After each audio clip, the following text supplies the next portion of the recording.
পানির motor switch দিলে চলছে না, গো গো শব্দ হচ্ছে, তাহলে কিভাবে রিপেয়ার করবেন আমি দেখিয়ে দিচ্ছি এই ভিডিওতে। দেখুন, আমার কাছে একটি মোটর আসছে রিপেয়ারের জন্য। এই মোটরের মালিক জানিয়েছেন সুইচ অন করলে মোটরটি শব্দ করে, গো গো করে, কিন্তু মোটর ঘুরে না, পানিও ওঠে না। আমি আপনাদের দেখিয়ে দিচ্ছি কিভাবে এটি রিপেয়ার করবেন। প্রথমে আমি মোটরটা চেক করব আসলে প্রবলেমটা কি। দেখেন, প্লাগটি আমি লাগানোর সাথে গো গো আওয়াজ হচ্ছে, মোটর ঘুরতেছে না। যদি হাত দিয়ে ঘুরিয়ে দেওয়া হয় তাহলে ঘুরতেছে। যদি হাত দিয়ে ঘোরালে মোটর ঘুরে তাহলে বুঝবেন স্টারিং কয়েলের প্রবলেম অথবা ক্যাপাসিটার নষ্ট। প্রথমে আমরা ক্যাপাসিটার বদলায় দেখব।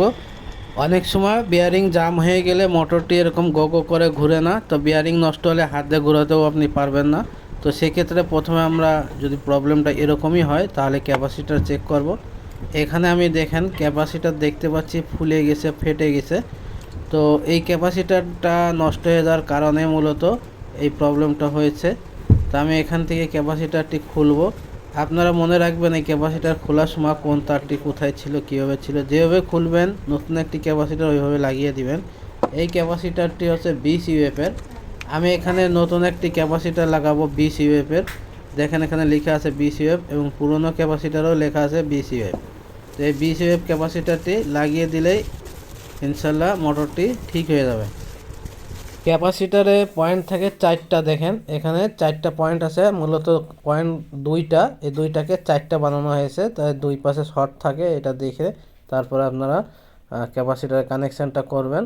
তো আমি এখানে কানেকশানটি করে দিচ্ছি। সবচেয়ে ভালো হয় এই লেখাটা উপরের দিকে দিয়ে এইভাবে লাগালে, তাহলে আপনারা সোজাভাবে কানেকশান করতে পারবেন।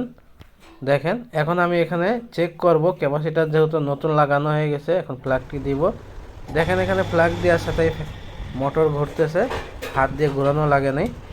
আজকের ভিডিও বানানোর উদ্দেশ্য একটাই, যে সমস্ত টেকনিশিয়ান ভাইরা নতুন আছেন একেবারে, এই সমস্ত কাজ ভয়তে ধরেন না, তারা যেন এইসব কাজ করে কিছু ইনকাম করতে পারেন সেই জন্য।